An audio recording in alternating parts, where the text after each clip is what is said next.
There it is. I remember to turn yours on. This time. Yeah, this time. We've Hello? gone through a whole podcast Oh, yeah, with there my we mic go. off. Yeah. I can hear myself now. Oh, you figured out that you were off that whole podcast? Yes. Yes. It was after Nobody was my supposed to mom tell called you. me and she told me she couldn't hear my voice when she was trying to listen to the We podcast. tried to silence him, but it hasn't really worked that good. We're still trying to figure out ways to deal with this guy, Assholes. but none of it's working very well. Hey, we had a great back workout today, man. Thanks for showing us all that Of course, stuff. man. It was awesome to be out here. We've been talking about it for a while. So Yeah, it was finally good to unite, I guess. Training. People ask so many questions about training, and there's always training questions about arms. There's always like, hey, how do I get my chest bigger? But I think that like people have some sort of weird fetish with training the lats, training the back, and it's like there's like a science to it. It's difficult, and some of the stuff you took us through today. What I liked about it was to unite. I guess. I'm repeating myself. People ask. Just kidding. What I liked about it the most was the fact that it was just simple. And I found that when we've gotten opportunities to train with a lot of the best, a lot of things have been fairly simple. It hasn't been anything real complicated. I mean, we started with lat pull downs and ended with lat pull downs. So we don't need anything fancy to get jacked, right? yeah, you don't got to overcomplicate things. There's a lot of different variations you can use, but simplicity it's worked for a long time. That's what the legends used, and it worked. And with our training, I incorporate different variations to increase the intensity of the workout. But when it comes down to it, the training it's like you said, it's simple. There's not much to it. How many times do you usually train your back each week? I'm on a 5-day split usually. So if I'm trying to bring up a lagging body part, I'll train that body part probably on that 6th day again. But I'm typically on a 5-day split. I don't like to train more than one body part. I train arms together, but other than that, everything is pretty much isolated. One reason is, I'm putting everything into that body part. I don't want to, train back and shoulders and do back first and then be gassed out for shoulders because I'm not going to be giving my shoulders everything they need. And you're doing like 4 exercises or so, give or take. My volume, usually like five exercises, and I'm doing between 20 to 25 sets typically. I like that because, as you're saying, you're focused in on mainly one body part, except for arms. You might be getting 2. I think a lot of people have a hard time with motivation. They're like, man, I'm not very motivated. And I think that when people do go to the gym, I think a lot of times they're just doing too much. That's why, like, I would be demotivated as well if I, tried to work every body part every single day. Yeah. It'd start to eat at you over a period of time. Yeah, and I think a lot of people don't understand the science behind training, and when they don't see the results, it can get frustrating. And there's so many guys you see in the gym year after year that look the exact same. They're there every day like we are. We see them, but it's the stuff they're doing on the outside that is the reason why they're not changing. They're doing the same workouts. They're probably the moment they're in the gym, that's their fitness time. The rest of their 23 hours a day is not fitness related. Their focus on fitness is that 1 hour a day, and they feel good about it, and that's what they did, and they're okay with that. And that's the majority of people. You see a lot of those guys at the gym. Yeah. But fitness is a lot more. If you want results, there's a lot you got to put into on the outside. What we're doing in the gym is just a very small part. That's the tearing down of your body. The building up of it is what we're doing outside. When it comes to building up, I'm curious because a lot of guys, like, they'll be like, oh, do I need to change out my workout when I'm cutting? And obviously you're very used to cutting and bulking because you've done numerous shows. So when you're, gaining versus when you're trying to drop body fat, do your workouts change or do you try to do the same things? They aren't too drastically different. I mean, yes, I'm training heavier in my off season when I have a little more body fat on my body. My joints are gonna be healthier. I'm gonna have more energy and be stronger. So I'm gonna take advantage of that. When I'm dieting down for a show, you got to be smarter. You're not taking in as much calories. Your energy can be a little bit less. Your joints can get drier as you get leaner, and you're become more prone to injury.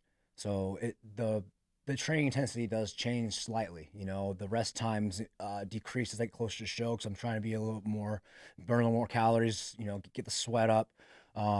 And then off season, I'm trying to bring my heart rate down because I'm trying to get maximum output of each set to try and grow as much as possible.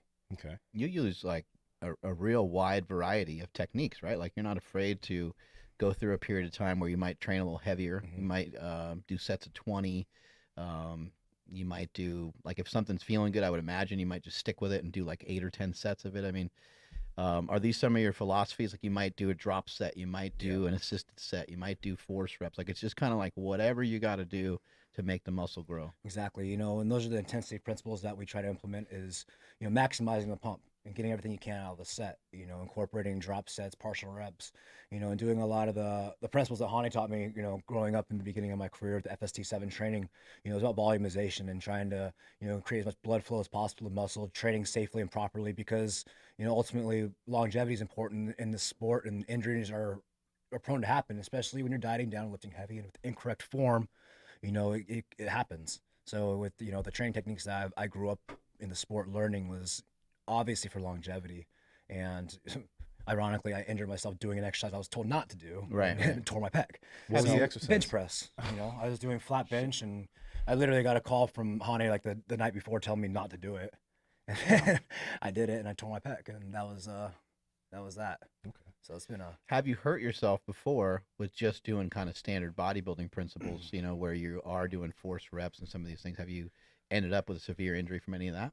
No, the most severe injury I had was the pec tear, and then I tore my quad partially doing a really heavy leg press set. But other than that, no, I have been pretty Just healthy. general bumps and bruises Yeah, that yeah, anybody else. my shoulder might have been a little Yeah. messed up here or there, or might get tennis elbow or whatever. I like to point that out a lot to people because when you utilize bodybuilding principles, it's pretty safe. When you're doing like drop sets of say like lateral raises or you're doing some, even doing some like heavy rows, obviously you could shift something out of place and you can hurt your back for a period of time. And there's definitely some risk to all of it. But usually I think because you're training a lot of times in a fatigue state, like you're not fully rested because you may have rested 45 seconds or a minute in between sets. I actually think that plays in favor of you not getting hurt and also over a long period of time just getting in better condition, which might be counterintuitive to somebody because they might think, well, if I'm not fully rested, I'm going to get hurt. But again, the weights are not so heavy that your form, and you kept drilling into us today, like, look, man, we got to keep this form tight. However, on the last set, the last couple reps, if you need to use some body English, use some body English to get the extra few reps in there. Yeah, just making sure when you are doing those cheated reps that you're still pulling with the muscle you're trying to target. You're not wiggling the weight up. Okay.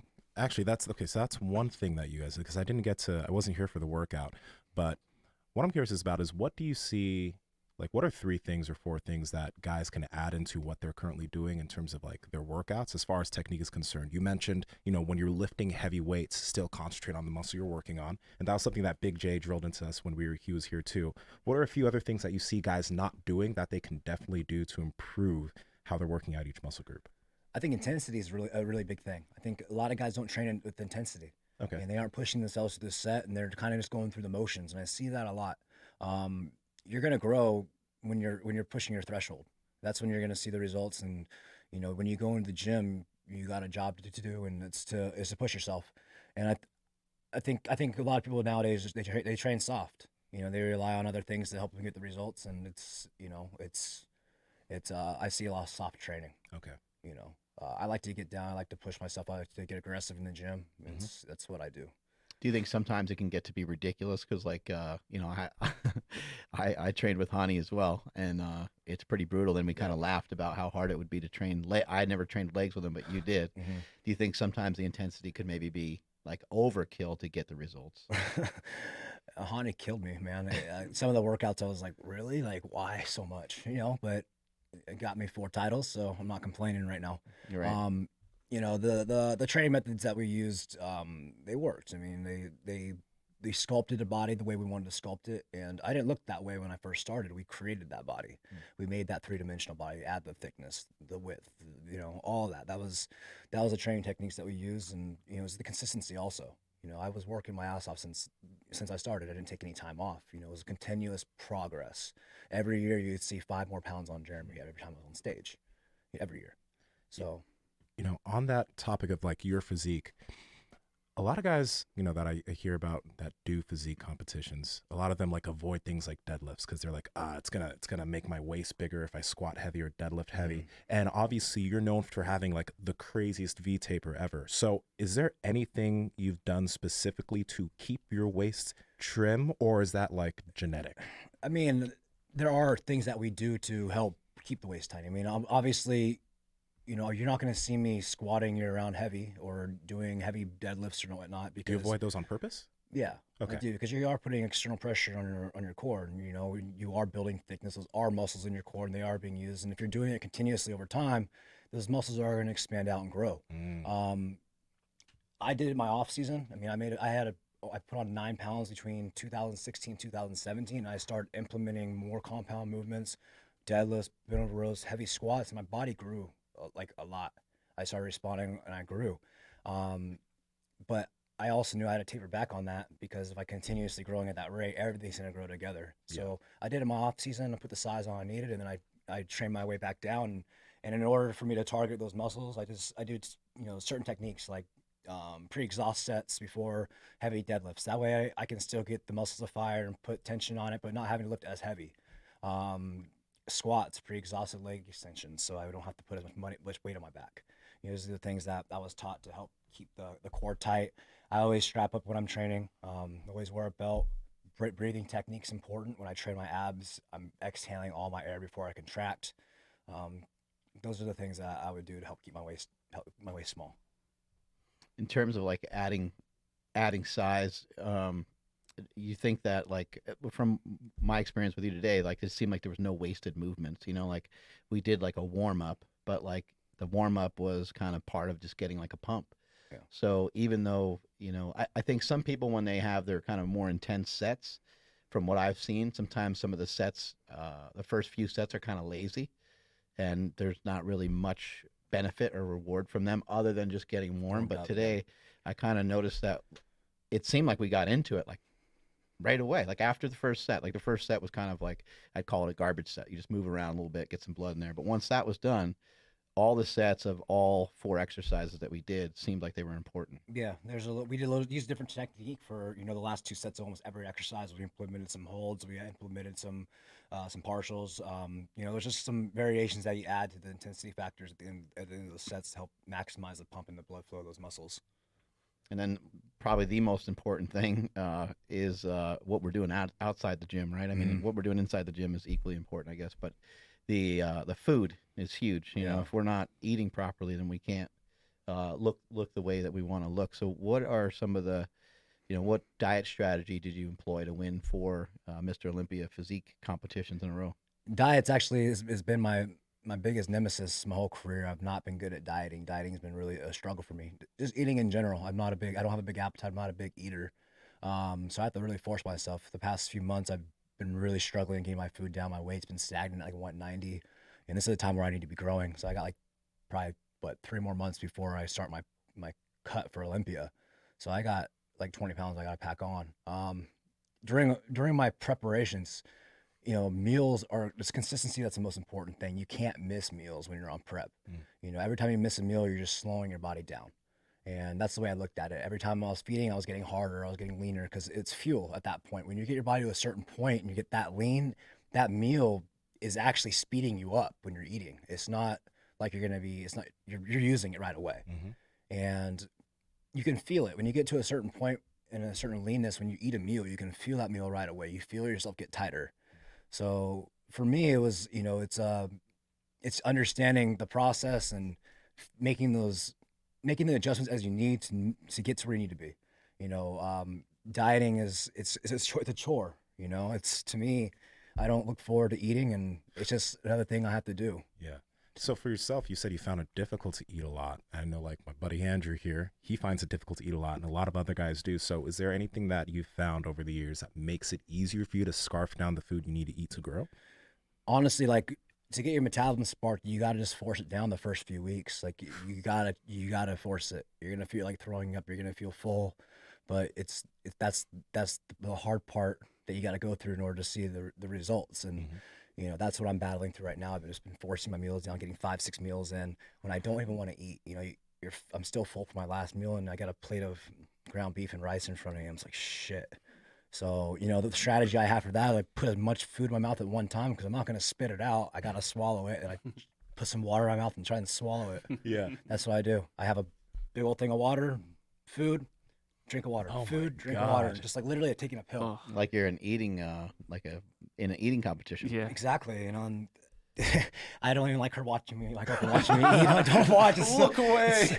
I had my He's video. like, I'm out of here. I had Who my are you? videographer over filming me for a day in the life we did, and she's like, "About filming me." I'm like, "You don't want to film this. This is gross." Like I'm just right out of my oatmeal, just shoveling, coming out the side of my mouth.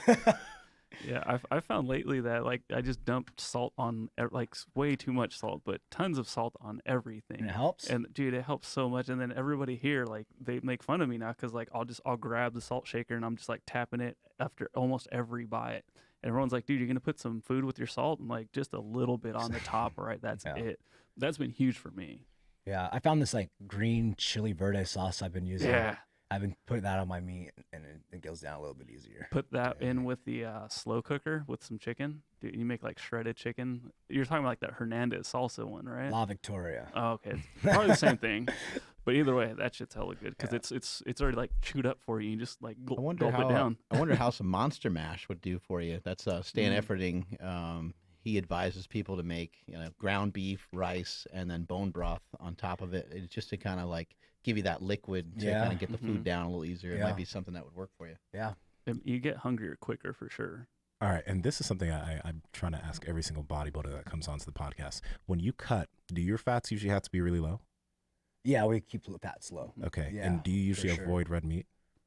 Me, no. No? I love red meat. I eat red meat all the time. Okay, even when you're cutting? I mean, we cut it back a lot, primarily on like white meat, white fish, and chicken. But I mean, I'll do red meat probably like 3 or 4 times a week. Okay, at least one or two meals a day. All right. Well, we got Piedmontese. Okay, they're a product. They're a sponsor of the podcast, but their meat, it's because of the cows. Like you can get one of their New York strips, and it's literally like 90 grams of protein and 7 or 8 grams of fat. Really? Yeah, bro. That's And it tastes really fucking good. Even the ribeyes have like half the fat of your normal like, store bought rib. It's so good. I had to switch from sirloin to ribeye recently because I can't just handle gnawing on the sirloin anymore.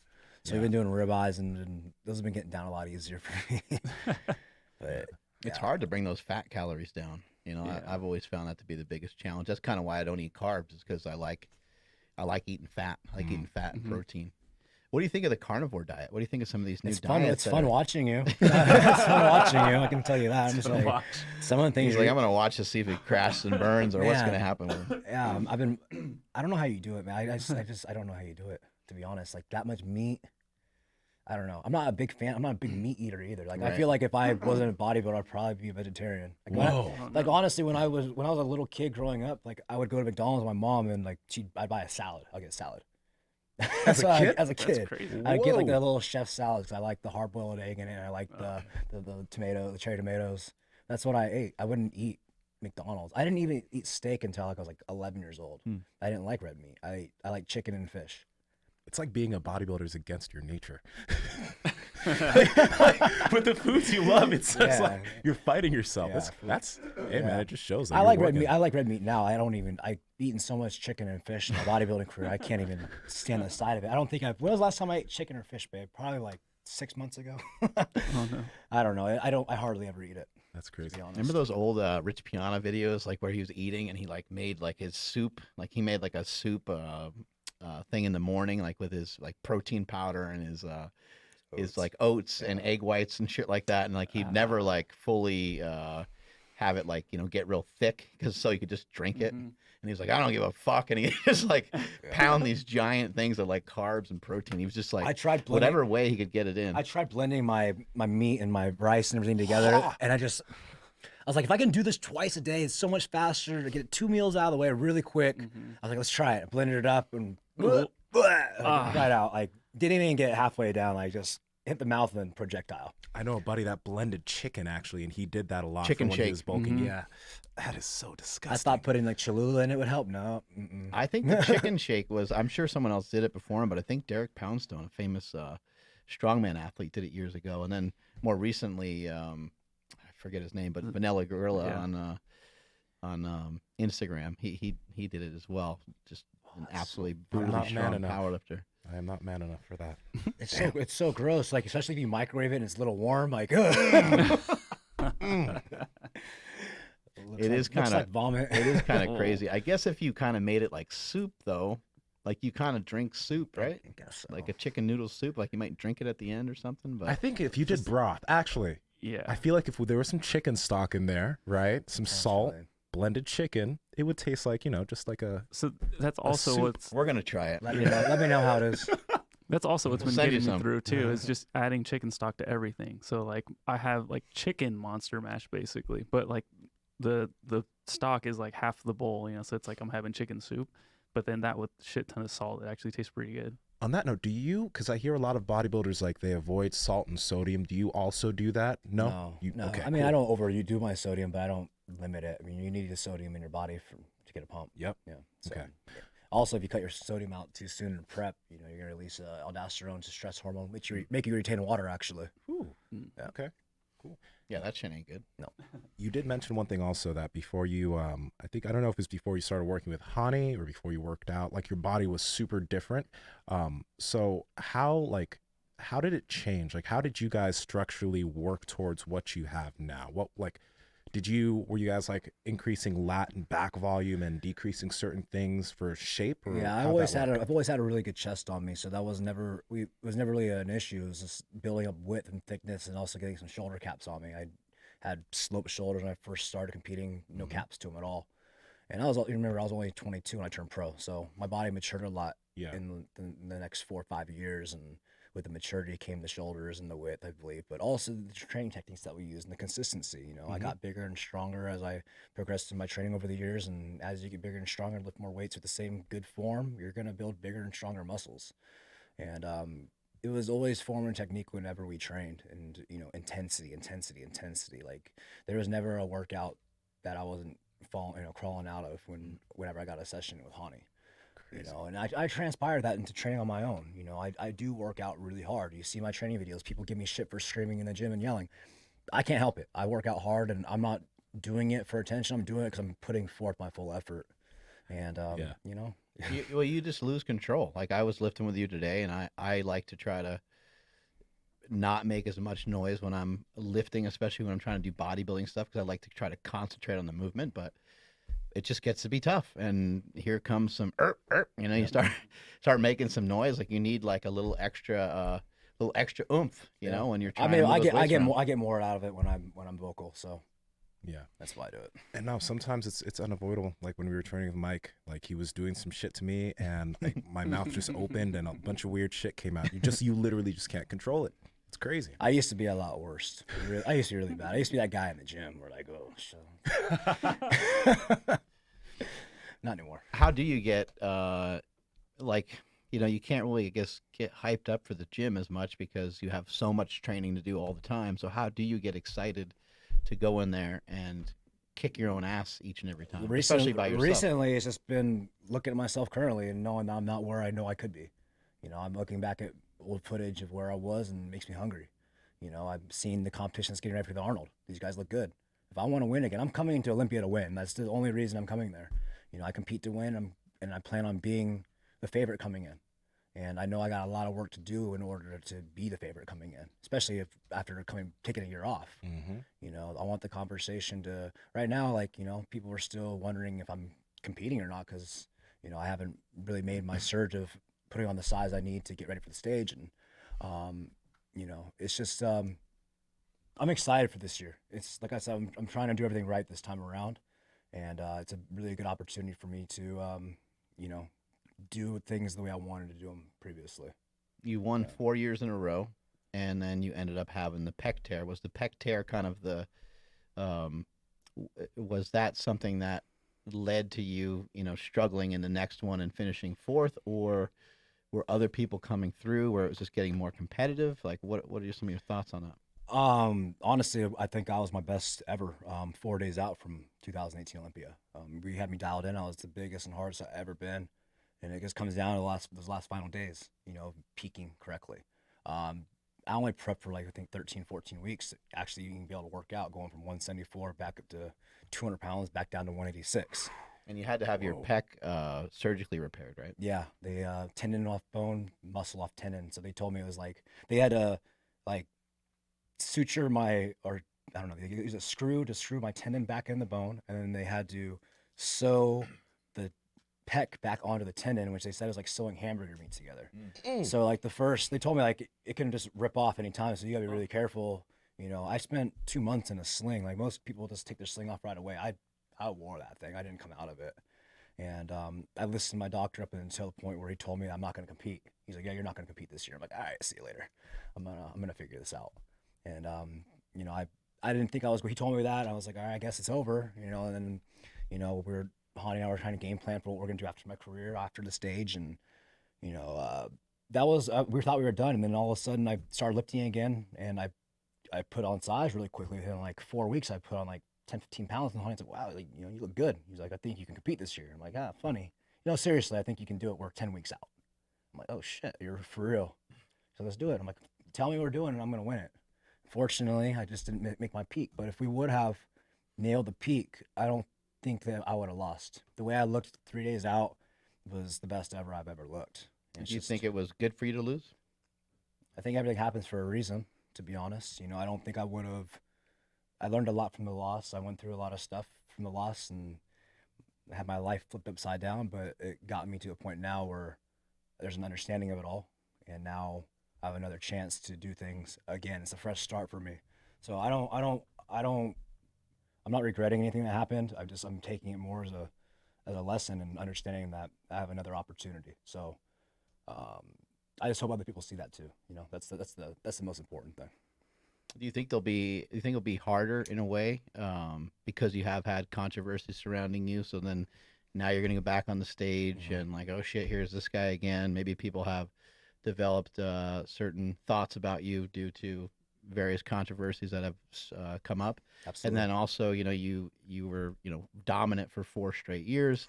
And I think admittedly, you kind of said that you were fairly cocky, is what you were kind of alluding to earlier. And so do you think like some of that's going to be like weighing against you a little bit? And, how do you plan on dealing with that? Just No, to 100%. flat out I mean, fucking be a lot better than everybody else or the best you can? It comes down to it. I got, the judges are people within the industry. They're people that are promoters. They're people that, I've dealt with in the past. And there's going to be probably some people on that panel that aren't the fans of Jeremy Buendia. And I understand that. And I got 6.5 months to, do things like I'm doing right now and get back on there and recreate myself and, show people that there's a difference between me, 2 years ago and who I am now. So, I'm honestly, I'm not afraid of it because I know what I'm up against. I know what I got to do. And if people aren't going to accept it, then I've done my part. And, I can't control anybody else. As long as I know what I needed to do, I'm going to be solid. So, I'm interested to see how it's going to turn out this year, how people are going to respond to me. I don't know. I do have a lot of fans still. I know that. I have a lot of support. I know I have a lot of people, in the men's physique that follow men's physique really want me back. They really want me back as a champion. Yeah. I know that. And still, I still get a lot of love. And I know that, it'd be good for the sport to have me back on top. I know a lot of celebrities and a lot of people that have had, they've gone through some hard times. They may have put themselves in those situations themselves, but when people shoulder the responsibility and they say like, hey, like this is what I've done wrong, when they come back, it's usually stronger than ever. Muhammad Ali had to deal with racism, but he also had to deal with being a, draft dodger, right? A black guy in the 60s and 70s dodging the draft. Like, holy shit, you can't come back from that one, but he did because he shouldered the responsibility and his thoughts on it, were communicated to the public. And a lot of people were like, yeah, like I kind of agree with that. And then when he came back, he got back in the ring. He was still entertaining in the ring. And I think, sometimes people are able to put maybe some of their thoughts, maybe the people that loved watching him box, maybe they were still racist as hell, but they still loved to watch him fight and they still loved what he was able to do and what he's able to bring, the excitement. So maybe in this case, maybe some people will be able to kind of detach, some of those feelings, some of those thoughts. And also maybe you can flip a lot of those people around. Yeah, absolutely. And that's the ultimate goal is, man. Like I'm not a kid anymore. I'm gonna be 30 this year, and this is the industry that I'm in. I'm not going anywhere else, and I want to be able to be a part of this and be an active, positive contributor to the organization because, You know, I do have a lot, like I said, I have a lot of people that look up to me and follow me, and I want to be a good example for them on how to navigate through and how to do the right things. You know, on that topic of like navigating through everything, I hear Mark said that you said you felt cocky in the past, I guess when you were on top or something. So when you look back at that, you mentioned everything happens for a reason. I know you like, I guess the way you were, you learned from that, but what do you wish maybe you could have changed in terms of the way you were going about things when you were winning? I don't know how you were cocky or what No, yeah, actions you were it taking, was whatever. it was a sense of entitlement, man. It was also Oh. a sense of of my own insecurity as well. I was a young kid, you know, walking around with the You top. can learn a lot from this Nsima. I can. I was a young kid walking around with the top dogs in the industry, you know, Yeah. like the greats of the sport. You know, I was in that little circle trying to fit my way in that circle, and didn't really necessarily feel I belonged to be there right off the bat, but I was already there.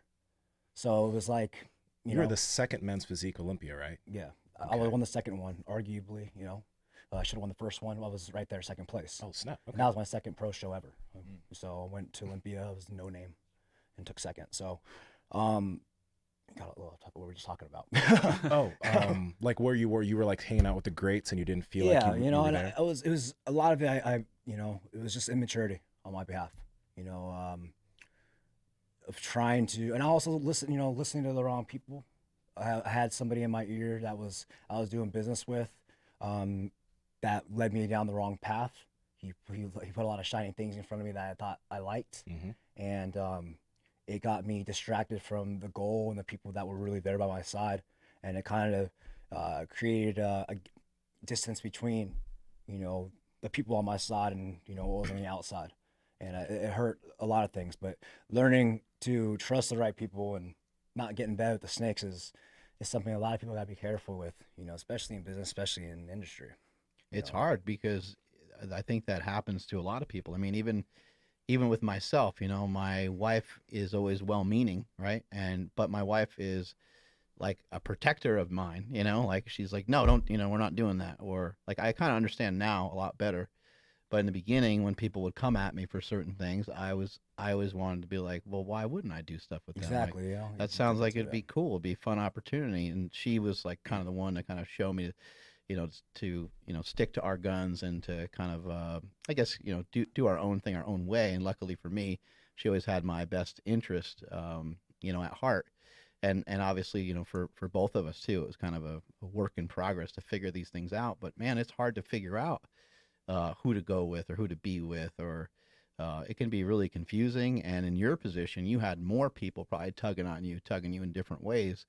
And you know, it's hard to maybe develop like loyalty. It's hard to maybe develop consistency with a specific brand. I mean, we go to the shows all the time, and this guy's with this company, and then next year he's with that company, and next year he's with that company, and and then we also see the switching of this guy's with this girl, and now this this guy's with this girl, and now this, and we're just like kind of, you know, watching it all kind of unfold, and it happens a lot, but it's not only in the fitness industry. Like it's literally everywhere. You know, when you go home at the end of the day and someone's like, well, what'd you get paid for that? And you tell them, they say, that ain't right. Jeremy, like, you're the whole fucking show. Like, what's going on here? Why aren't you getting more? And you're like, I don't know. It sounded like it was going to be a good time. I don't know. It sounded like a cool relationship.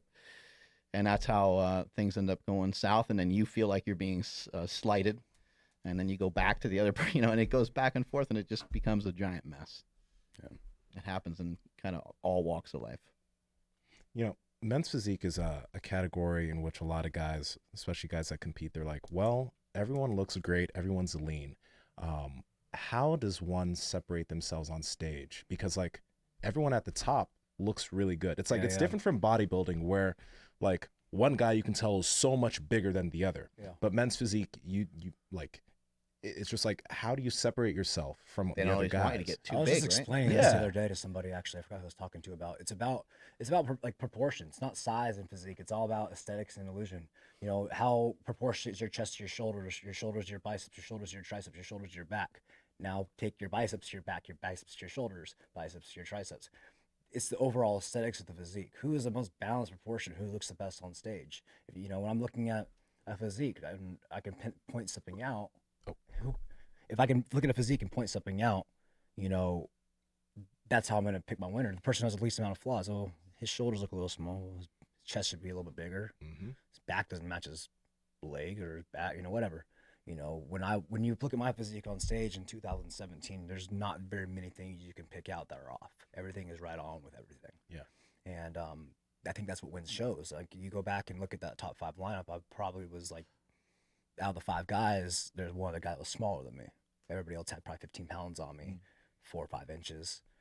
But if you see the pictures, I look bigger because my proportions, my joints are smaller. Everything was where it should have been.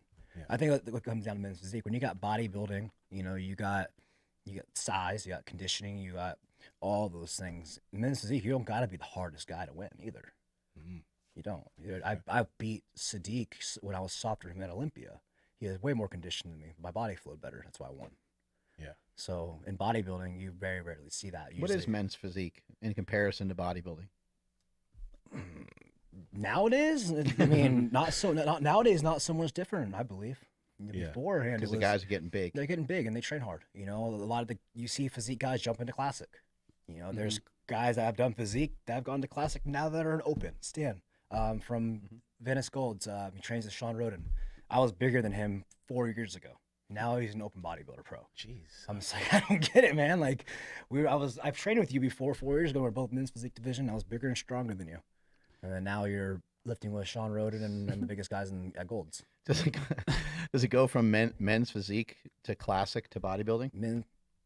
Or if you can make 212 for your height, then you go 212s. Yeah, that was actually one of the questions that kept coming in on the live chat was like, what are your thoughts on like having no cap on the men's physique?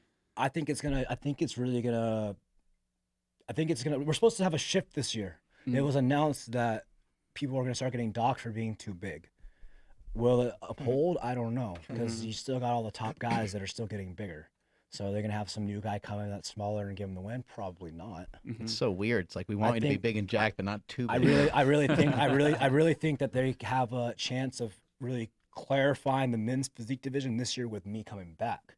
If I come back in on stage this year, and I bring back a very similar physique that won 2017, that might not be as big as the guys now. They might be like, this is physique. They might. It might be that way. This might be the year where they have that defining moment when this is what physique is. These guys lost because they look like classic guys. Jeremy was about the right size. Seeing that, like, obviously you pay attention to what's going on in men's physique right now, and yeah, you're not as big as the other guys, but you have what a men's physique guy looks like. Is there anyone else you see that's currently competing that looks like a men's physique guy? Anybody come to mind? Yeah, the top guys. I mean, Brandon Hendrickson, Andre Ferguson. Yeah. Those guys are they're the top competitors for the reason. Those are the 2 guys I think about when I think about who my competition is. And those are the same 2 guys I picked out 4 years ago. Okay. When Brandon turned pro, I think it was at Nationals 2015.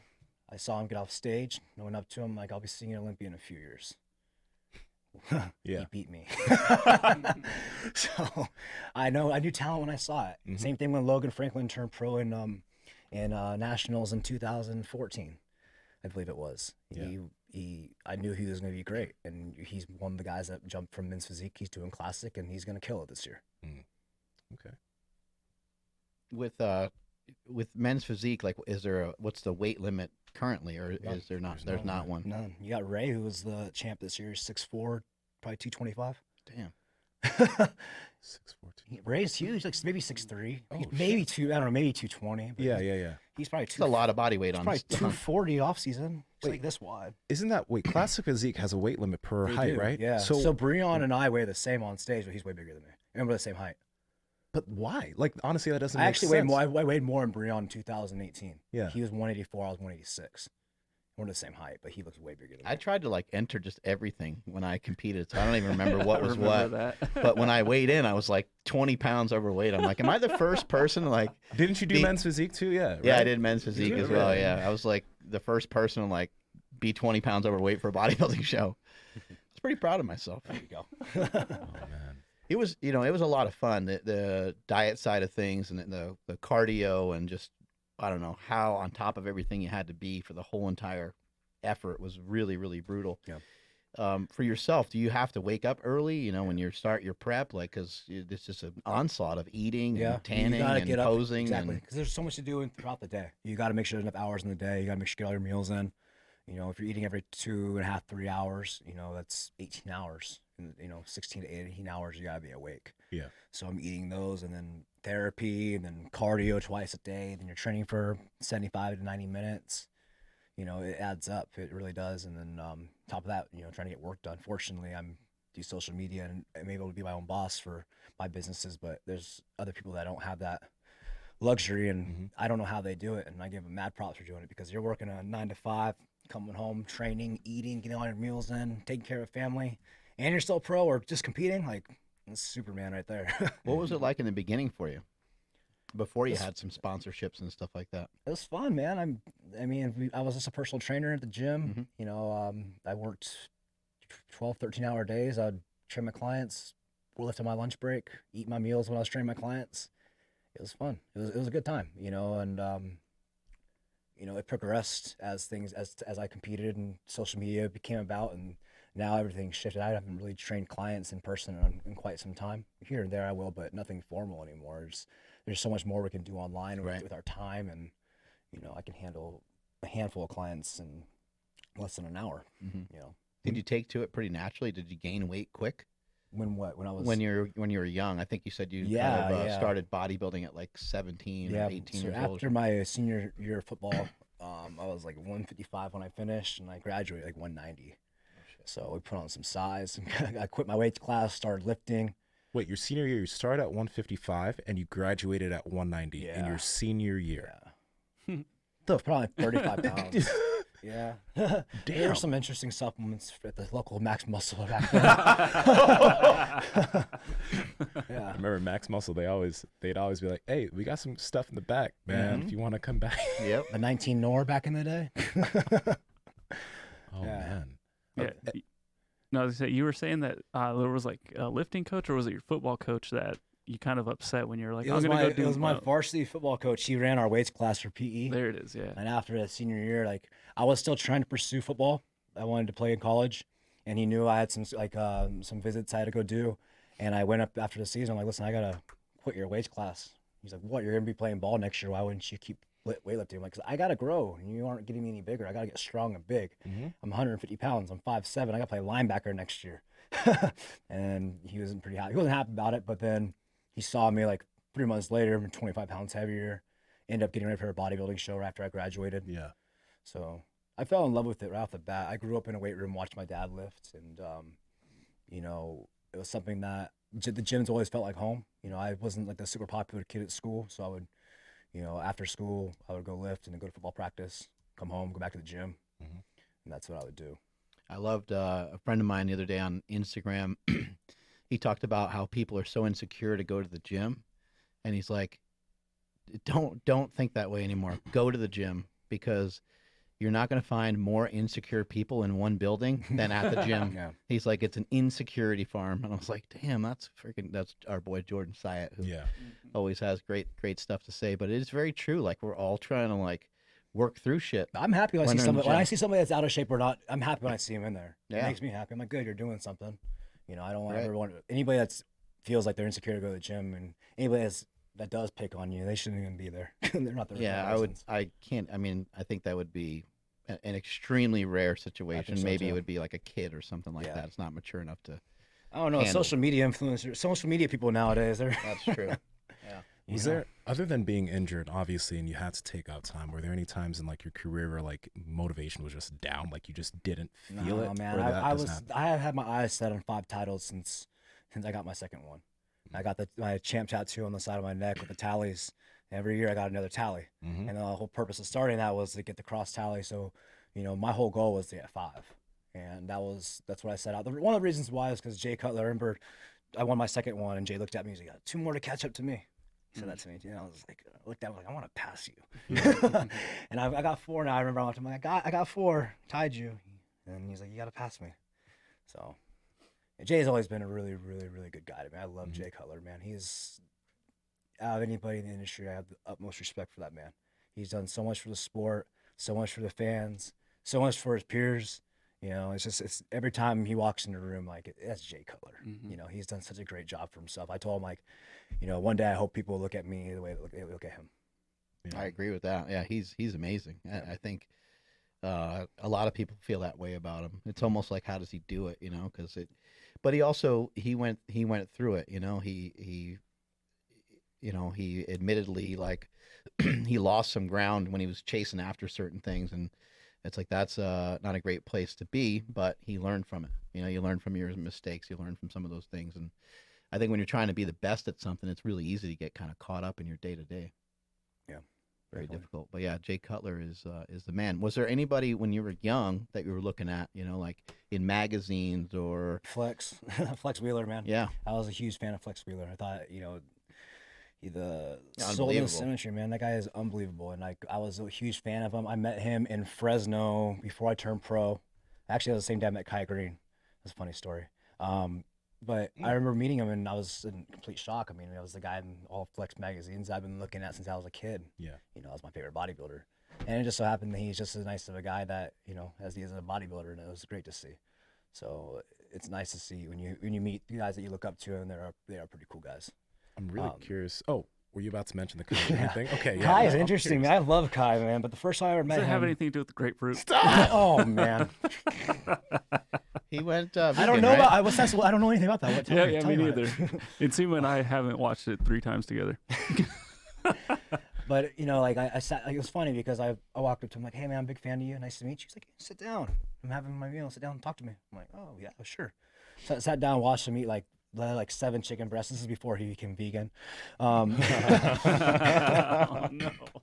But I sat down and I talked to him, and the guy was just so deep and so elaborate, just so nice and warm, and he's like a cartoon character, man. He's so animated when he talks. He's entertaining. Yeah. But even to this day, like when I saw him in Dubai in December, just big hug, just lots of respect for each other.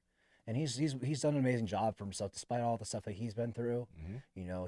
He's one of the most loved bodybuilders, if not the highest followed bodybuilder on the planet right now. Everybody flies Kai Green out everywhere. Kai's getting the roles. Kai's getting the deals. Kai's doing it, man. He's an won awesome Olympia. Dude. Seems like he's loaded up on kratom too. The way he's so happy all the time. Yeah, he's a very eccentric guy. He's a man of many talents. So it's cool to see him progress as he has the past 5-6 years, because it wasn't this way for before the GI came out.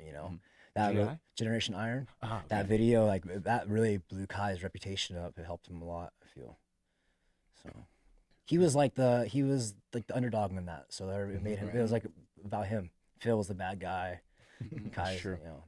which was also, that hurt Phil's career. I feel it affected him a lot, because that.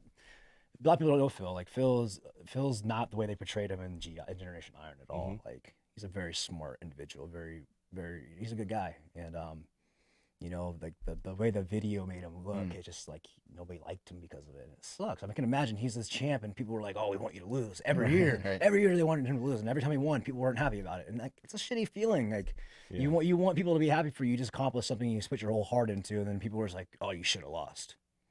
Yeah. You think he'll come back? If he does, no one's gonna beat him. That's for sure. No one's gonna beat him if he comes back. Last time I talked to him, he said he's not. Right. So He seems pretty happy. he's happy. He's him. I think he's gonna be getting, if he's not already married. I think he's getting married soon. But he seems to be a good guy. I know he started a supplement company. But I saw him in Dubai as well with Kai. It's cool to travel around the world and run into those guys. What about the business side of all this? You end up with, because of all your hard work and because of all the championships and stuff, you end up with a big following. You got a lot of people, following your different posts and following your different forms of social media.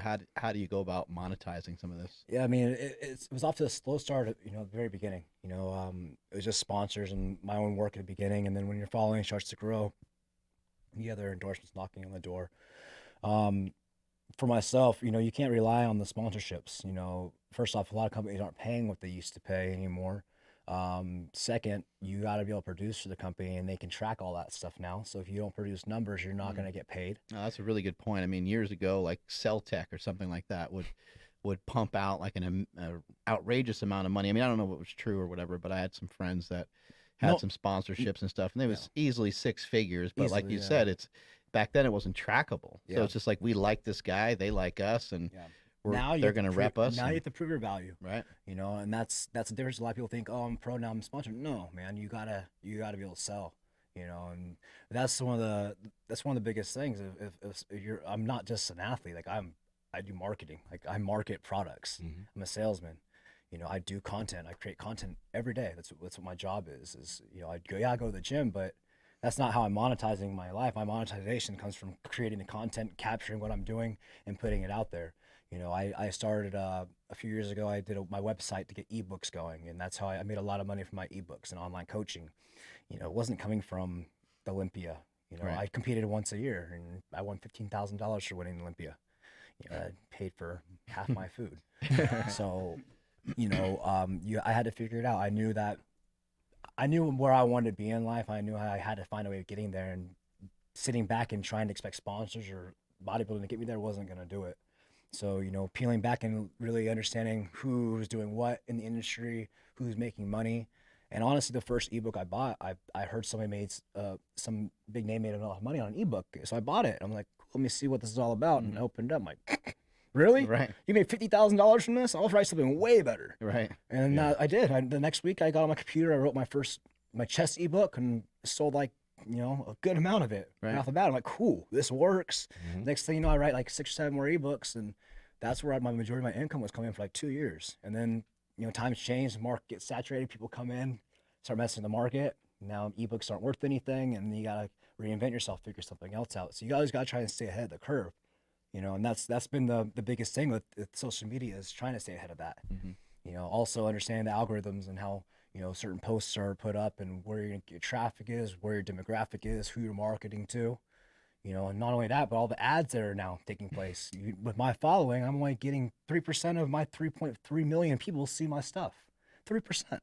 It's, in order for me to get 3.3 million people to watch my stuff, I gotta pay money back to Instagram. That's how they make money. Right. So that's a whole new thing I'm learning all about and trying to take advantage of, because up until this point, I use very little Facebook advertise, all been organic, and I've done a pretty good job considering I'm only tapping 3 to 5% of my following. Yeah. So it's very interesting. I was talking to my dad about how like bodybuilding has led me into the business of things, modeling, like stuff I didn't think I would be doing. You know, and it's all coincides into what we're doing as a sport. Something we discussed a little bit earlier is, I think that it's important for people to identify, you know, what they're working for and what they're working towards, you know. So you want to have some sort of goal out there, but you also want to understand, like, if you're not in a Jeremy Buendia situation where you have sponsors, Jeremy creates content for himself, obviously, for your own brand, for Jeremy Buendia in general, but also whatever brands sponsor you, you're creating content for, and then you're being paid for that content, and then you're being paid for the performance of that content. But if you're not in that situation, the rest of us, a lot of times, are working for Instagram, and I think that people aren't recognizing that. Yeah.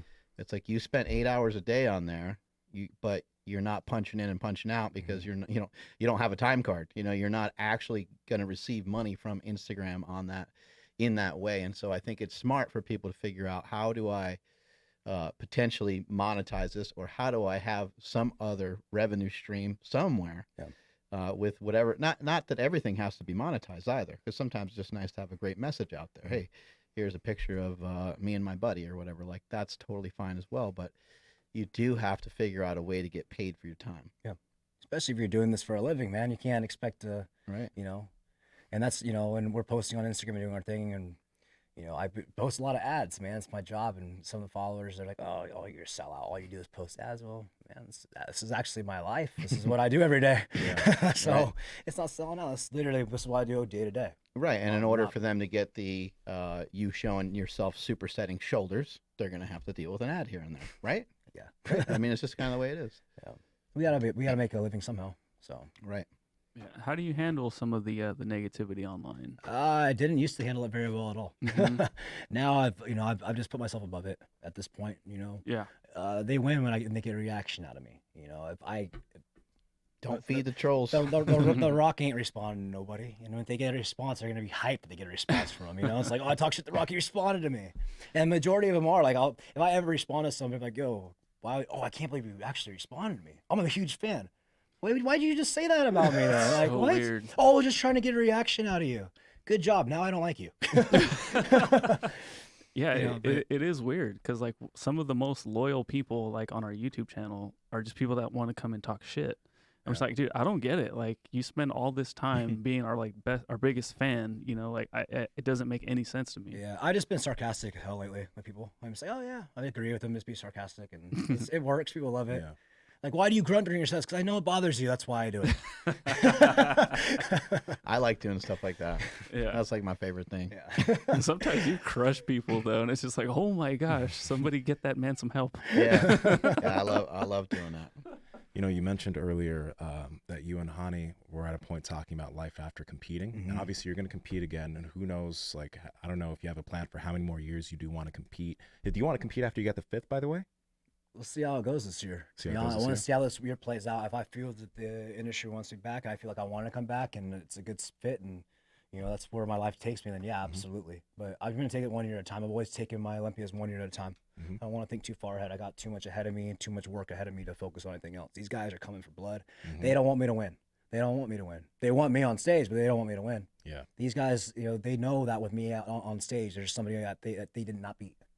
You know, Andre Ferguson has made that perfectly clear every single time he stepped on stage. I don't want to win Olympia unless Jeremy's on stage.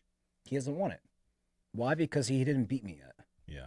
And I respect the hell out of him for that. I love that he's like that. I want him at his best. I don't want anybody coming off because then they got an excuse. I don't want you to have an excuse. I want you to know I'm better than you. You know, I say that as humbly as possible, but not really. You know, I come there to win. You know, and a champion has to have that champion mindset. You can't. I'm not there to be on the stage. I'm there to win. And there's so many guys that are there just to be happy to be there. There's a difference between a champion and somebody that's going to take second place. Just happy to be here. What's you know, what's something that what's like the coolest thing that's happened to you within being in this bodybuilding community? Like, I know you've had trips, you know, overseas and things like that, and I'm sure you run into some really cool fans and had some really cool stories. What do you think is like one of the best 2 or 3 things that have ever happened to you? Honestly, like helping a lot of my athletes that don't have much. You know, I have some athletes in India and the Philippines that come from like the villages. They don't have very much. Great talents. My athlete Vin in the Philippines, he doesn't come from much. Saw him at a show, won the overall. Took him under my wing. We call him Buendia because he's got a very similar physique to me. Ooh. And ended up turning him pro. I mean, the guy's had hardships. You know, he doesn't come from much. He spent all his money on prep to get his visa denied to go compete in Japan. So, you know, when I got that phone call, he's like, dude, I don't have any more money. I got nothing. Like, I just have my baby. I got to sell my car. And I'm just like, shoot, man. Like I don't talk about this because I don't put this stuff out there, but it's the fact that what do I like about it? I'm able to help people that I wouldn't necessarily have gotten a chance to know. Like this guy literally just had his kid, he didn't have any money because he spent it all on prep. And he was stuck, and I was able to, you know, send him some money to make sure his family was going to be okay the next few months. And those, you know, those things are the things that are really rewarding to know that I got a friend out there. I'm a godfather of his son now.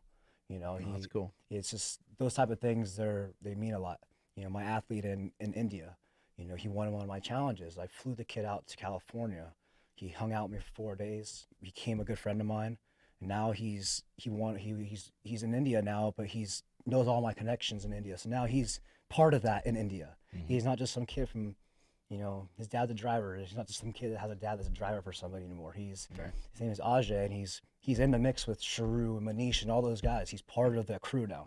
So now he has an opportunity. And it's really cool to see those opportunities present themselves just because of maybe a little bit of motivation I gave these guys or some encouraging words or, you know, flying them out, letting them know there's more out there for them, you know, and that was one thing with Ben, my athlete from the Philippines. He didn't have that confidence in himself. And I flew out there and I told him, like, you know, you're going to be a champion one day. You got to start acting like it. You know, you got to understand that your people around you are looking up to you. The Filipino people are so supportive, and especially for a champion. They love us. So, you know, I was telling him, like, you're the champion here. You're the first pro in the Philippines. These people look up to you. What? First pro in the Philippines? Yeah. Wow. So these people look up to you. The first men's pro in the Philippines. They love you. You know, you got to be able to take on that role because they look up to you. You're going to be doing what I'm doing for you to the next person. So, you know, it's coaching him up. Like, I had a seminar and I brought him up, like, talk. He's like, what? I'm like, you're going to have to learn sometime. Talk to them. These are your people. Talk to them. you know, and they love him for it, and he's getting better and better at it, and you know, his following is growing. He's doing better. He's getting more business, and it's cool to see this guy who didn't have any self belief in himself, and now he has a family, he's taking care of himself, has a business, he's got a living. So that's one of the most rewarding things. Do you plan on doing more stuff in the Philippines? I do. Do you have family there too? Extended family that we don't really Okay. talk to anymore.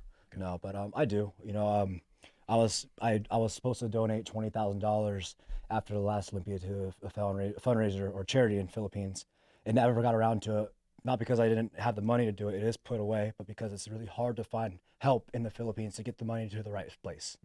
You never know where the money is going. I've been reaching out to several different people. So if anybody hears this podcast that, you know, has a connection for Philippines, I do have that $20,000 still. I'm ready to donate whenever.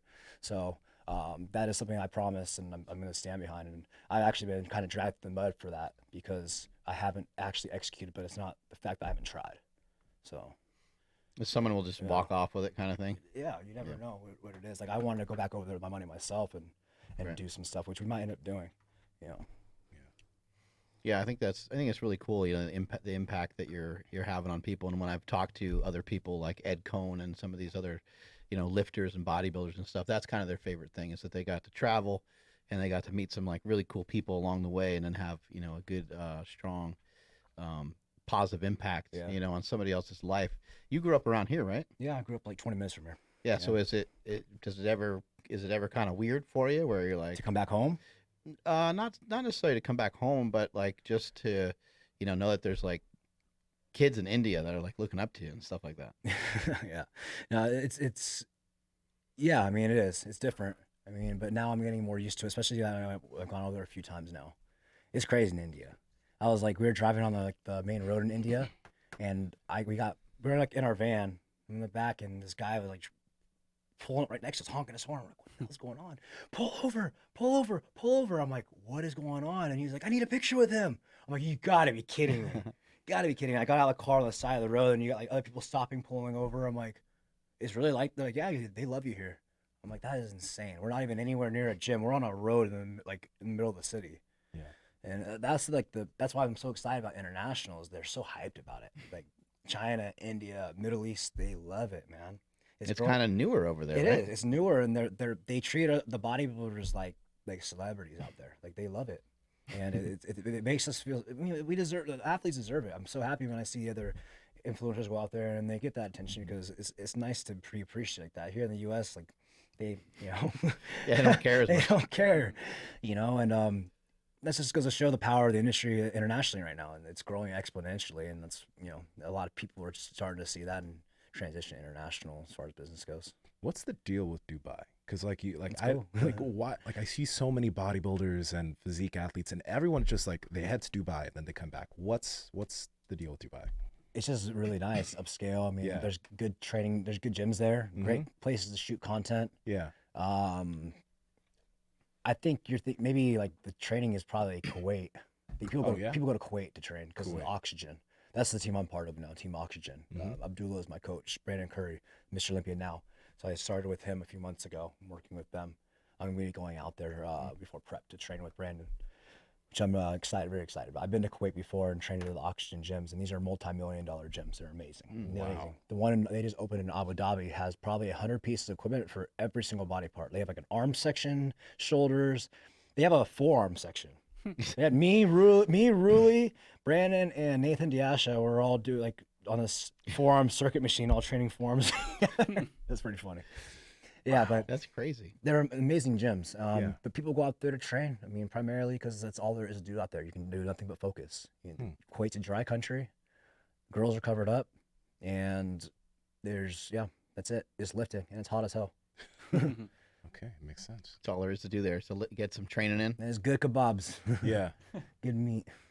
You were mentioning that you're not a big eater, but like, what does your diet look like? You know, what does your diet look like off season? You have any restrictions off season? And then what does your diet look like when you start getting into prep? Off season, I mean, I don't eat terrible generally. I usually eat like three clean meals a day. Breakfast is like a cup of oatmeal, a couple of eggs, a couple of egg whites, and then I'll like 2 or 3 clean meals, shake, and then probably a burger at night or something like that. I'll go out to eat at nighttime, or we'll make a big steak and potatoes at home. During prep, It's mostly fish and brown rice, and greens. Do you track this stuff, or do you just have the meal set up? We have our meals. I mean, when I was working with Hani, he would tell me what to eat meal by meal. We don't do macros. Honestly, we got to a point where we were working so good together. Like, I knew what he wanted from me, so it was more of just checking in. Hey, I'm doing this. He's a fucking pain in the ass. He really is. No. Hey, red potatoes. I'm like, I just bought regular potatoes, dick. Like, I didn't have time to fucking switch them out yet, you know?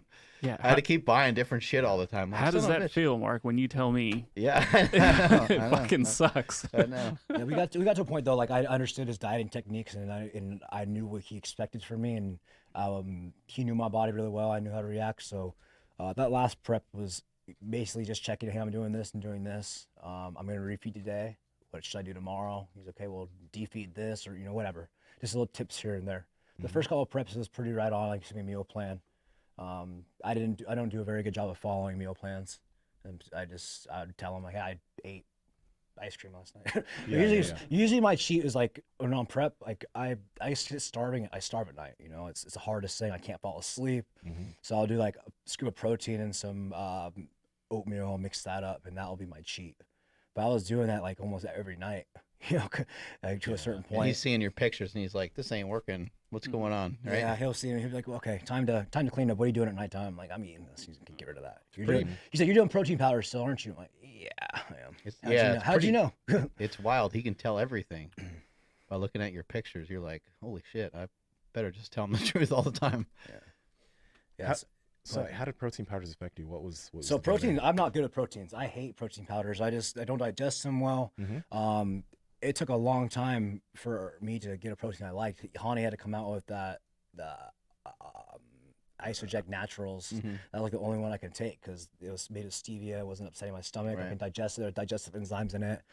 And since I left Evogen, I had a really hard time finding any other protein to take. And luckily, I just signed with Rise. And Rise has a really, really good quality protein that settles really well in my stomach. But other than that, man, I was struggling. I would go to the supplement store, try like everything, and I would even try vegan proteins to see if it helped. Yeah. Those taste awful. It tastes like dirt. Like they literally have that dirty. Yeah. It probably made it worse. But yeah, like Hani was, when I was first, like when he was introducing me to some of the diet, he was like just telling me to buy like meat and some rice and stuff like that, and I was like, oh, I'm like, dairy's probably fine, especially some yogurt. Like yogurt never killed anybody. And then like I have this like basket full of full of yogurt, and then I get a text from him. He's like, no yogurt, Chubbs. Oh man. And I'm like, oh man, come on. 2017, I almost messed up our prep because he told me to go get granola. Like when we got to Vegas a week out, it was like 4 days out. He's like, get granola just in case we need to load up on it. Well, I got the munchies on it. Open up that granola, and I was like, okay, handful here, handful there. I show up the next day, I'm like, whoa, just swole up. He's like, what'd you eat? I'm like, I had some granola. How much granola? I ate the whole bag. He goes, yeah, I can tell. Got to stick you in a fucking sauna or something after that. I peaked a day early in 2017, and he's like, dude, we got to hold this for the next 24 hours. I'm like, shit. We did. We held it, but that was a rough 24 hours. So 2017, I almost ate it away. Like granola. What does it's kind of weird, and we've talked about it on this show before, but like, what does a cheat meal do for you? Because like when he was prepping me, he would say like, oh, go eat like a bacon cheeseburger and get some like French fries, and I was like, why am I able to eat that? And then you just fill out. Yeah. So basically, you're depleting your body down completely, and he usually had me do it after lagging body part day. So like I hit. We always wanted to push chest. We always wanted to create more volume on chest. So you usually do a repeat on chest or back day, my lagging body part. And we want to overnourish the muscle. Get as much as you can in there, overnourish it. Your body is already in a deficit. It's going to absorb everything. It's going to speed it up. You're not going to get fat from one meal. It's going to give you a mental break. And for me, that cheat meal gave me the reset that I needed to grind through the next 6 days until I knew. I mean, knowing I had that cheat meal is what kept me like, okay, a couple more days. Hang in there. But when he would tell me, okay, no cheat meal for 2 weeks, I'm like, I'm gonna probably get a cheat, man. Yeah. I'm not gonna lie. And he like the last prep he started, he understood that. He's like, I know you can't last any longer than like 8 or 9 days without a burger.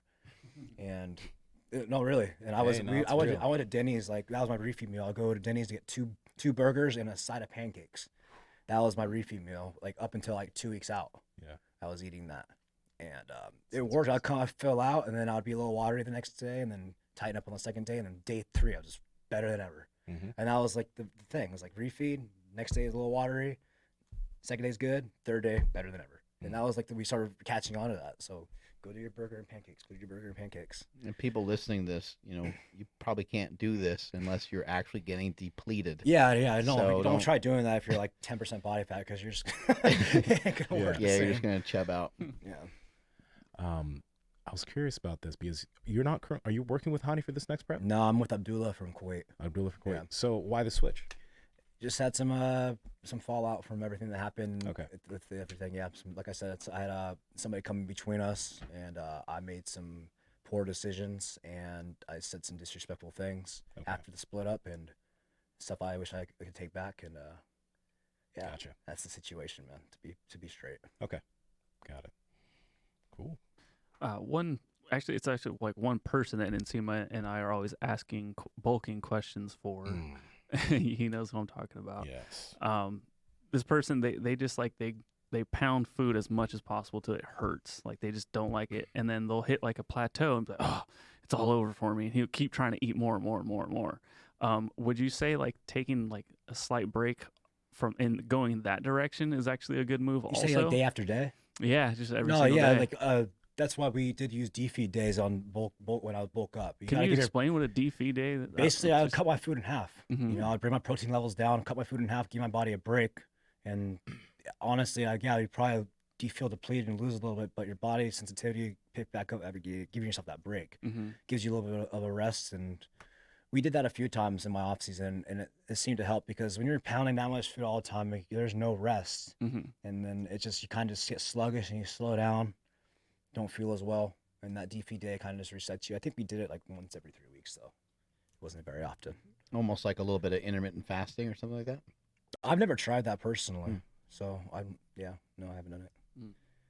And for you, like, this is thing I'm curious about, because in men's physique, right, there's so much muscle that you need to have. And obviously you've won multiple times, so that's the physique that you need to win. But what are you even looking to try to improve now? Like, you're not necessarily trying to like you're bulking right now so you can cut, but is there anything that you need to improve? How am I trying to improve off my best physique I've had? Yeah. Honestly, like that physique I feel I had in 2017 is the physique that's gonna win. I feel that's the standard of men's physique. Okay. That's what I feel. Honestly, I feel like I can improve off of that. I can come in a little bit harder than I was. But I like that look. I feel that look and that shape and those proportions is going to be anybody with more size anyways. Got it. And in the future, I don't know if we would ever do this, but would you ever compete in anything else? No, because my chest.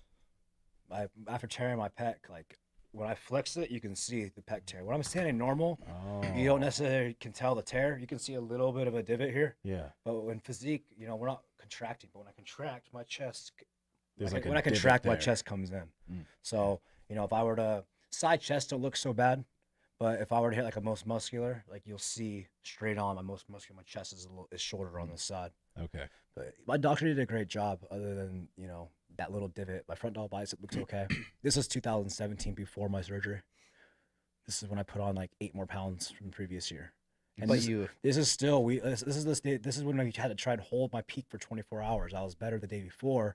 Trying to hold my conditioning was hard because I was already there.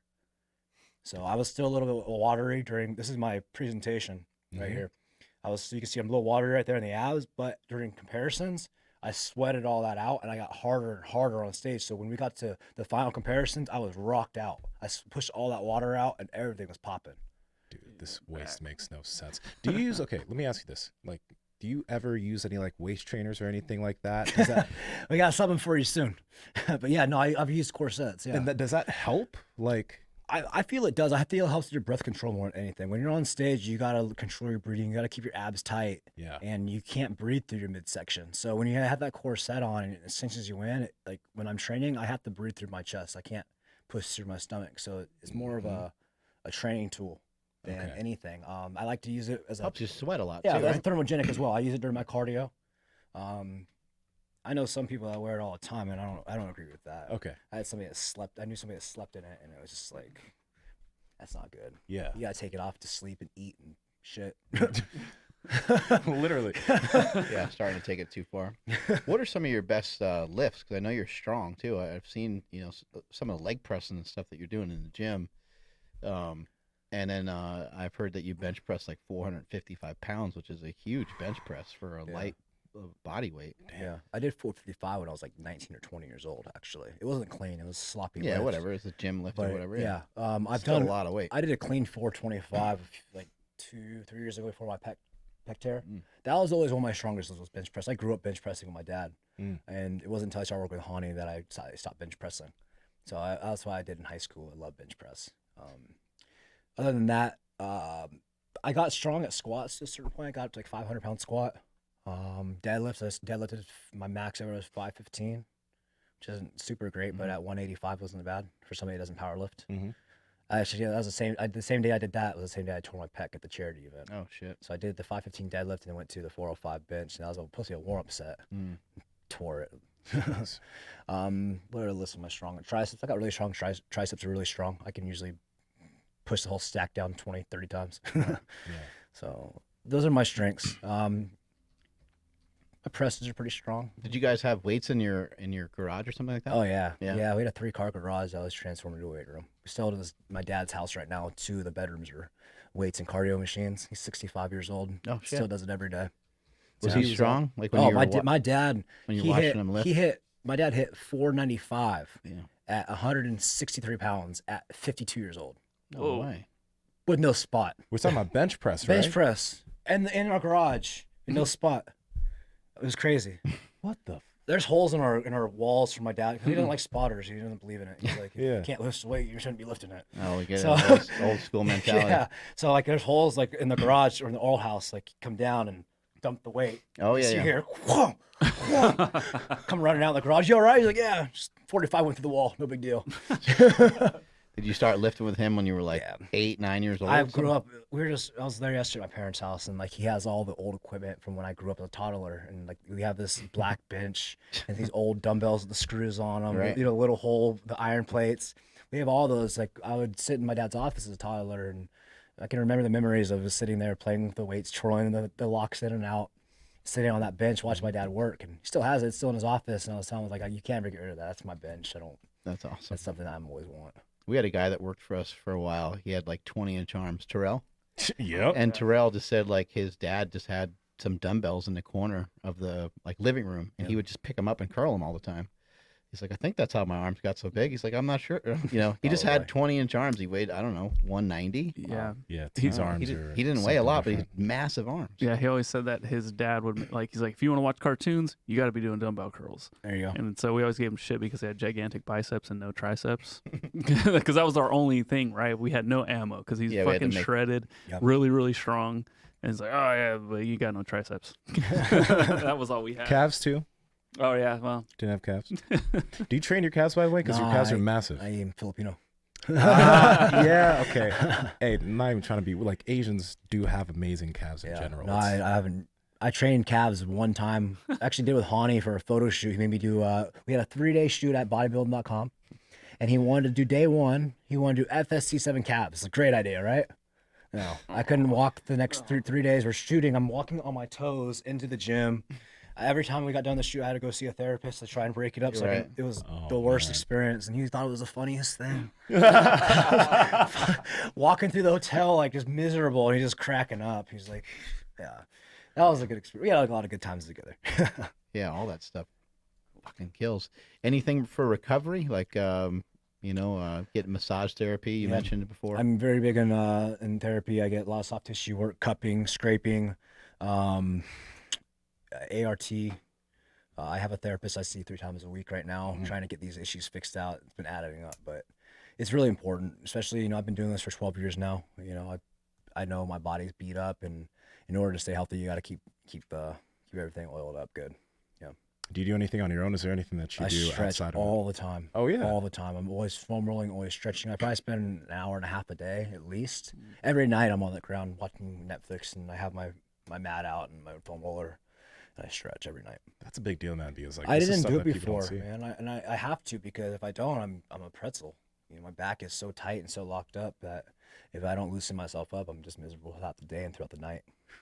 How about any like staple supplements? Because we know like a lot of people they have a bunch of supplements. Like the supplement industry is like we Yeah. don't know exactly like is this Kool-Aid or does this actually have Yeah, something in it? it's tough, and I've made sure I've always aligned myself with brands that I can represent and proudly and actually take. And I was with Evogen for 6 years, and they're a very good brand. I was with Steel for a short time, very good brand. And now I'm part of the Rise, and the reason why I'm with them is because it's quality products that I can actually take and support. And it's frustrating because I can't promote something I don't like, and I've tried doing it before, and just so unorganic. It's frustrating. I'm just had a shoot set up, and I'm like, don't even want to do the photo shoot because I don't even take the product, and it's just fake, and there's nothing behind it, and you can't sell something you don't like anyways. I can't. I'm really bad at lying. The fact that you mentioned that like you even did that in the past, like it's a big deal that you mentioned it. You're truthful about that. There were some things that you didn't feel right about promoting, and that now, so that's good. Yeah. Well, a lot of people out there for the money, and that's at one point in my career I was too, where I needed it a lot more than I do now. And now I'm able to a point now where I'm creating my own income, and I'm able to pick and choose the sponsors that I want. I think the hard thing for people to realize is that you don't ever need it. I think that's the hard part. Like, you think that you need it. You think that you need the money, but I think a lot of times people aren't as hard up as they may think they are. And if you can figure out a way to be patient and hold tight, then the good things will come your way. I know it's hard to have that perspective when you don't have the money. You're like, I don't have the fucking money. Like, I need the money. That's what I did with the Rise. I mean, after everything that happened this past year, I lost all my sponsors. I went through the last 7 months of last year up until this past month. I didn't have any any sponsor checks coming in. So like I had a lot of sponsors knocking my door. Hey, I can give you this if you want. Right. And I'm like, I don't want to be part of your company. Yeah, I could use the money right now. I don't have any income coming in, but I can't do that. I gotta wait. I gotta wait. I've had handfuls of offers, and I couldn't do it until this one came along. It seemed right, and then that's why I did it, because it's the right fit. That's great. Yeah. What's coming up? It's coming up, man. I'm excited. Yeah, the Olympia is gonna be. You're gonna be. It's gonna take us a lot quicker. It's gonna be here before you know it. You got to slap on some weight, right? 6.5 months out. I got 14 weeks to pack on some size. There's plenty of time to do so. I'm bigger now than I was when I started my 2018 prep, because after my surgery, I had literally 13 weeks. I was 174 pounds when I started. I bulked back up within 14 weeks from when I started to Olympia. I bulked up to 200, got back down to 186, and took fourth in 14 weeks. So do you have like two different preps? Because like you're gonna prep to like get big first, and then you'll prep to cut down, right? Yeah, exactly.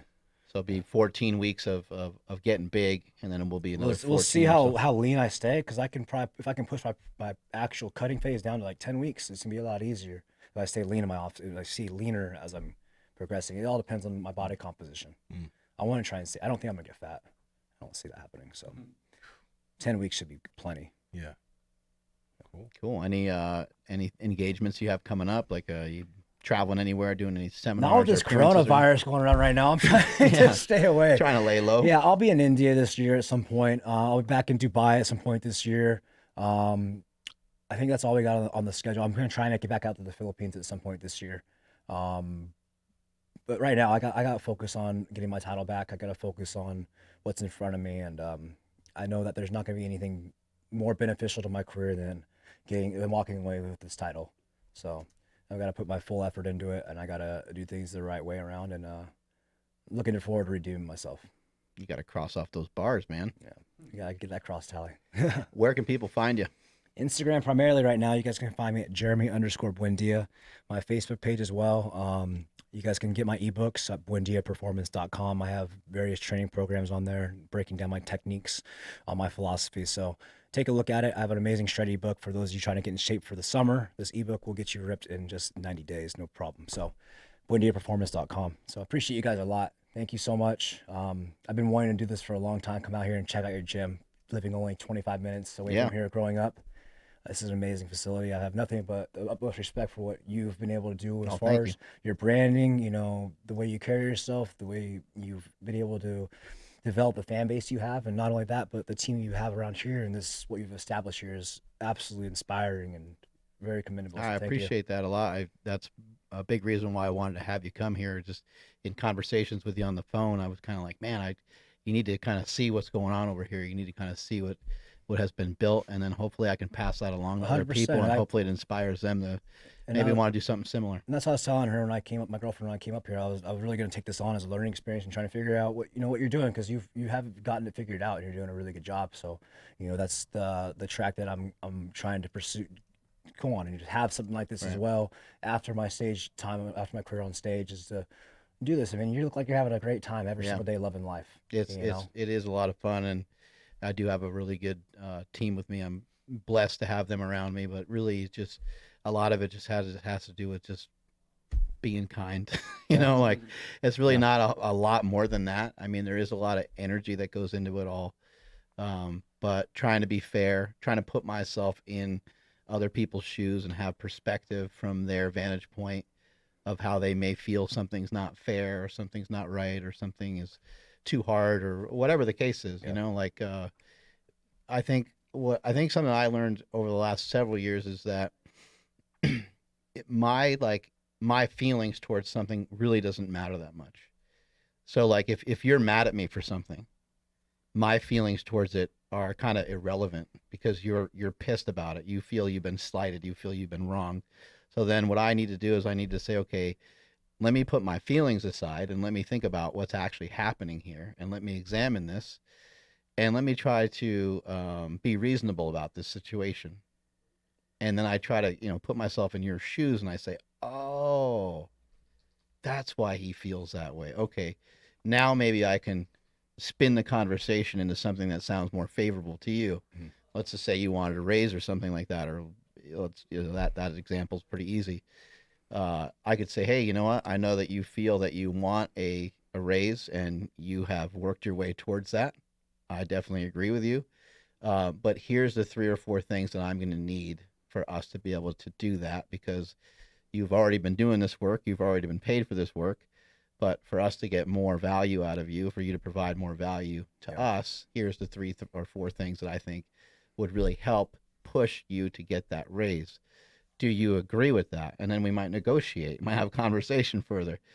Oh yeah, I think I could do that. Well, here you go. And then you know what I mean? Like just little things like that has helped a lot. And even with people's personal lives and outside of just, raises or whatever might be the topic, those are things that have helped me. And I've been really lucky just to have an amazing family, an amazing dad. My dad is my idol. He's my mentor, and he's the one that, I go to for all kinds of stuff. And he gives me quotes from the Bible and prays for me. And, next thing I know, things are getting taken care of and things are working out pretty well. So awesome. I'm really lucky for that. Andrew, where can people find you? You guys can hit me up on Instagram at I am Andrew Z. Please make sure you're following the podcast at Mark Bell's Power Project, at MB Power Project on TikTok and Twitter. Thanks, Nsima, for the idea of putting up the Jay Cutler poop story. Day one, it got like 1,000 views. I'm like, oh, that's cool for us. What? Yeah, I know. It was like, oh, okay, well, TikTok is like insane, right? Oh, yeah, you got to show it to him. Wait, I do will, you have but a poop story? Yeah. What poop story? Do you have one? Yeah. Oh, wait a minute. I think she might know one. Wait a minute. No, wait a minute. Uh-oh. Where was Birthday it? surprise. What birthday? I shit my pants recently. Where was I when I shit my pants? We were at the winery. The where? We were at the winery for my birthday. You were wearing white pants. Oh! Yes! You were right! Yo! White pants. Here we go. Yo, I took her for her birthday to a winery, and we went out one night, and we were drinking some wine. I was wearing white pants, and my stomach was bothering me, and I thought I let out like a little silent one. Oh, never trust Dude, the fart. it came out, and I felt it. I felt it. And I was like, oh shit. I looked down like, I have white pants. I go, babe. Oh, no. Babe. I was like, I just shit my pants. And she's like, what? I'm like, can you see? And I leaned over. She's like, oh, I had a fucking shit mark in my pants. Oh, it was great. I thought it was hilarious. I actually talked about it on my Instagram the next day. I thought it was funny. Man. How'd you get out of it? We ended up going home, and that was the end of the night, I think. Everyone's there for you guys. You're like, we got to leave. Yeah. Luckily, it was that's funny. You got to leave. No. We really have to go. Yeah. You don't understand. Yeah, that's funny. No. Yeah, I shit my pants. That's amazing. We got to show them that Jay Cutler poop Yeah, story. I'll pull it up afterwards. But anyway, so that like after like the first day, like I said, it got like 1,500 views, whatever. I was like, whatever, no big deal. For some reason, last night it jumped up to 38,000 views out of nowhere. I'm like, TikTok is amazing. Like, so anyways, make sure you guys are following us on TikTok at MB Power Project. And huge shout out to Piedmontese for sponsoring this episode. If you guys found this episode because you're into Jeremy Buendia, you're into bodybuilding, or you just want to look jacked and tan, their beef is second to none. Like Nsima was saying, there's a flat iron steak that's 90 grams of protein and 8 grams of fat for the entire cut. I don't know how they do it, but it tastes better. It's tender, it's juicier, it cooks quicker. Head over to Piedmontese.com. That's Piedmontese.com. At checkout, enter promo code Power Project for 25% off your order. And if your order is $99 or more, you get free 2-day shipping. If my name was Nsima Inyang, where would I be? That would be it. At Nsima Inyang on Instagram and YouTube, and Nsima Inyang on TikTok and Twitter. Mark? At Mark Smelly Bell, everywhere you can find me. Strength is never a weakness. Weakness is never a strength. Catch y'all later.